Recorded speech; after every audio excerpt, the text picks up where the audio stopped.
أفاضل طابت أوقاتكم. نشرة أخبار الفضاء الإريترية لهذه الفترة يصحبكم فيها محمود عبد الله بكفاح، والتي نستهلها بأهم وأبرز العناوين.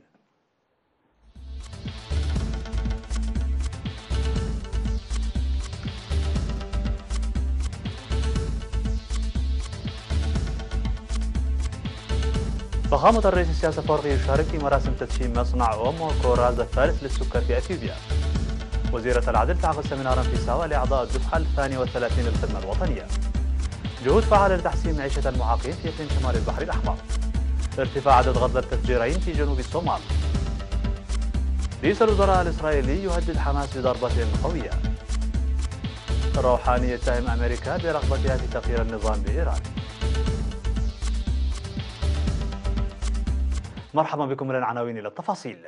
شارك فخامة الرئيس السياسي الأفريقي يوم أمس 14 من أكتوبر الجاري في مراسم تدشين مصنع أومو كوراز الثالث للسكر بأثيوبيا، تلبية للدعوة التي قدمها له رئيس وزراء جمهورية أثيوبيا الفيدرالية الديمقراطية الدكتور أبي أحمد. وافتتح فخامة الرئيس السياسي الأفريقي ورئيس وزراء أثيوبيا الدكتور أبي أحمد وكذلك رئيس وزراء أثيوبيا السابق هيلي ماريام دسالين مصنع السكر المشيد في الإقليم الجنوبي لأثيوبيا، حيث قدم لهم توضيحا مسهبا مصحوبا بالصور بخصوص المصنع. وتشير المعلومات بأن هذا المصنع الكبير المشيد في جنوب غرب أثيوبيا بكلفة بلغت أكثر من 8 مليار بر لديه القدرة على إنتاج ما بين 8 إلى 10 آلاف كنتال من السكر يوميا، ويتيح فرص عمل لحوالي 3500 من العمال الدائمين والمؤقتين. وألغى رئيس الوزراء الأثيوبي الدكتور أبي أحمد كلمة في مراسم التدشين أوضح فيها بأن أثيوبيا وبالرغم من أنها تتمتع بثروات ضخمة إلا أنها لم تستفيد منها كما ينبغي، ولكن في الوقت الحالي تعمل لتطوير جهودها من أجل استغلال تلك الثروات، مشيدا بدور فخامة الرئيس السياسي أفورقي الكبير في المصالحة وإرساء السلام بين إريتريا وأثيوبيا، ومؤكدا في ذات الوقت بأن هذه الزيارة تأتي في إطار المشروعات التنموية المنسقة بين البلدين. من جانبه عبر فخامة الرئيس السياسي أفورقي عن امتنانه وتقديره للدعوة المقدمة له للمشاركة في افتتاح هذا الصرح التنموي، وقال أن إريتريا ستكتسب تجربة ثرة من هذا المشروع التنموي الضخم، متمنيا نجاح الجهود التنموية للشعب الأثيوبي. في غضون ذلك تفقد فخامة الرئيس السياسي أفورقي والوفد المرافق له بصحبة رئيس الوزراء الأثيوبي الدكتور أبي أحمد الموارد الطبيعية في مدينة أربامج، وكذا الأماكن السياحية ومزرعة تربية السلاحف، كما نظمت مأدبة غداء على شرفهم. الجدير بالذكر أن فخامة الرئيس السياسي أفورقي توجه صباح يوم أمس الأحد 14 من أكتوبر إلى أثيوبيا في زيارة عمل رسمية تستغرق يومين، تلبية لدعوة رئيس الوزراء الأثيوبي الدكتور أبي أحمد. ويرافق الرئيس السياسي الأفريقي في الزيارة وزير الشؤون الخارجية السيد عثمان صالح، ومستشار الرئيس السيد يماني جبر آب، ومدير مكتب الرئيس السيد أمين حسن.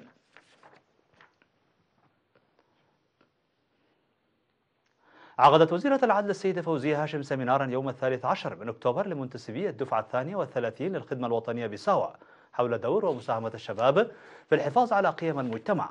وقالت أن مرحلة الشباب فرصة للعمل واستشراف المستقبل، مما يتوجب تربيتهم على القيم السمحة، داعية الشباب للاستفادة الجيدة من تلك المرحلة وتسخيرها لاكتساب المعرفة.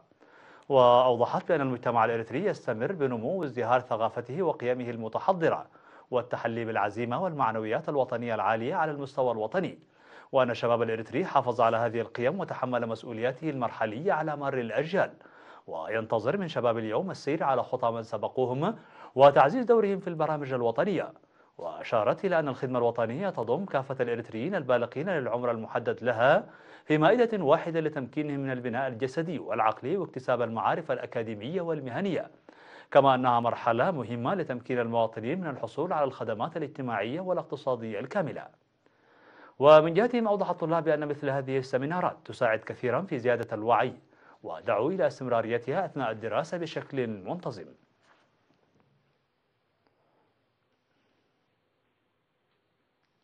أعلن فرع جمعية معاقي الحرب في إقليم شمال البحر الأحمر عن تنفيذ جهود فعالة لتحسين الحياة المعيشية لمعاقي الحرب. وأوضح أعضاء فرع الجمعية في الندوة التي عقدوها يوم 11 من أكتوبر بمناسبة الذكرى 25 لتأسيس الجمعية أنهم يسيرون أنشطة مختلفة لتحسين حياتهم المعيشية بدعم الحكومة والمجتمع والجمعية، وأشاروا إلى التغيير الإيجابي الذي حدث في نظرة المجتمع للمعاق، وأن الدعم الكامل للمجتمع هو نتاج ذلك، مطالبين باستمرار دعم كافة المؤسسات الحكومية والمجتمع للوصول إلى التطور المنشود. وأوضح مسؤول فرع جمعية معاقي الحرب في إقليم شمال البحر الأحمر السيد محمد سعيد شنقب أن المعاقين يعملون بشكل جماعي في أنشطة الزراعة وتربية الحيوانات والتجارة، وأشار إلى تقديم قرض دون فوائد للمعاقات مع مراعاة أوضاعهن حيث يعملن في المجالات التي اخترناها. هذا ويوجد في إقليم شمال البحر الأحمر 855 من معاقي حرب التحرير والدفاع عن السيادة الوطنية، بينهم 110 معاقى. أعلن مدير مركز مرحانو لتنمية الشتول السيد زرع سناي كالكلي أن المشتل قام بتنمية شتول فواكه الهضبة وسيقوم بتقديمها للمواطنين بأسعار مناسبة، وأشار إلى إعداد شتول 10 أنواع من فاكهة الخوخ و13 نوعا للتفاح و6 أنواع للزيتون. من جهة أخرى أوضح مسؤول الزراعة في مديرية قالة نفحي السيد هبت مريم أميناي أن معدل هطول الأمطار في المديرية بلغ من 200 إلى 400 ملم، وأن المزارع توجد في وضع جيد. وأشار إلى تنمية مساحة 20 هكتارا في المنحدرات الشرقية بالمديرية بالبرتقال والجوافة والباباي والمانجو وفواكه المنخفضات.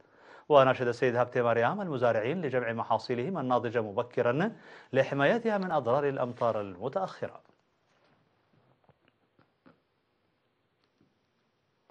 قدمت مدرسة سماتات الثانوية بأسمر الجوائز ل 42 من طلابها منتسب الدفعة 31 الحاصلين على أكثر من 3 نقاط في امتحانات الشهادة الوطنية للعام 2017-2018.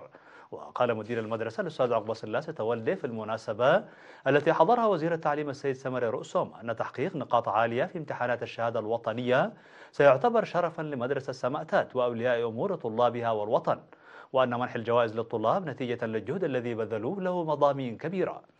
وذكر رئيس لجنة أولياء الأمور السيد السياس مرهازيون أن الجوائز تهدف إلى تشجيع الطلاب للحصول على المزيد من التفوق.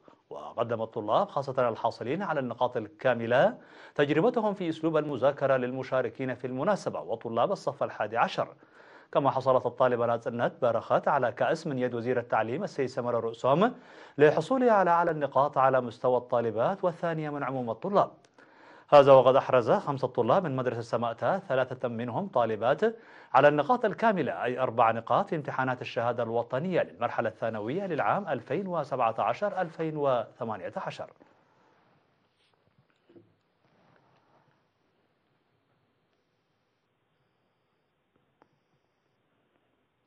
مشاهدينا الأفاضل، كانت هذه الأخبار الداخلية. فاصل قصير ونوافيكم بالأخبار العالمية، ابقوا معنا.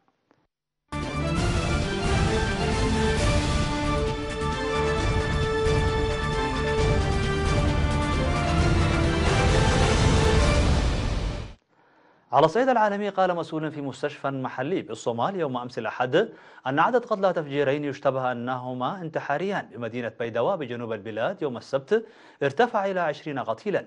وقال عبد الفتاح حاشي المدير العام لمستشفى بيدواء للصحفيين يوم أمس الأحد استقبلنا 20 جثة ونحو 40 مصابا إثر التفجيرين.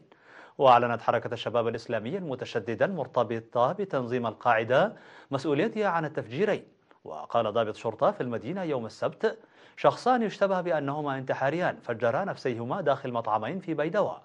وذكر سكان في بيدواء لرويترز أنهم سمعوا دوي انفجارين مساء السبت عقبهما تصاعد أعمدة دخان كثيف.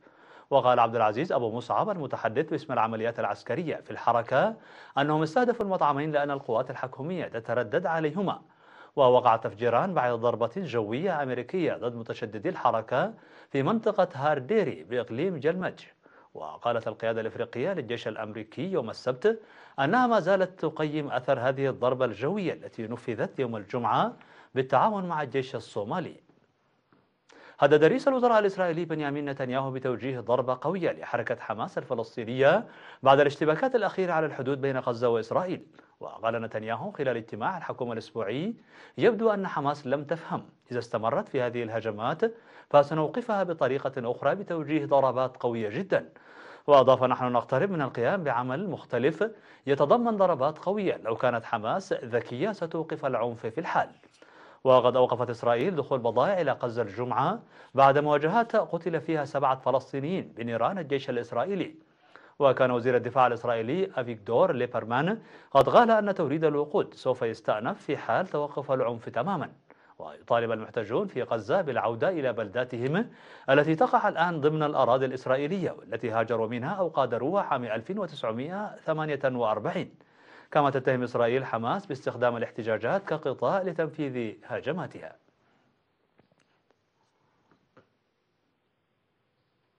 قال الرئيس الإيراني حسن روحاني يوم أمس الأحد في كلمة بثها التلفزيون الرسمي أن الولايات المتحدة تسعى إلى تغيير نظام الحكم في إيران، وأن الإدارة الأمريكية الحالية هي الأكثر عداء للجمهورية الإسلامية منذ 4 عقود.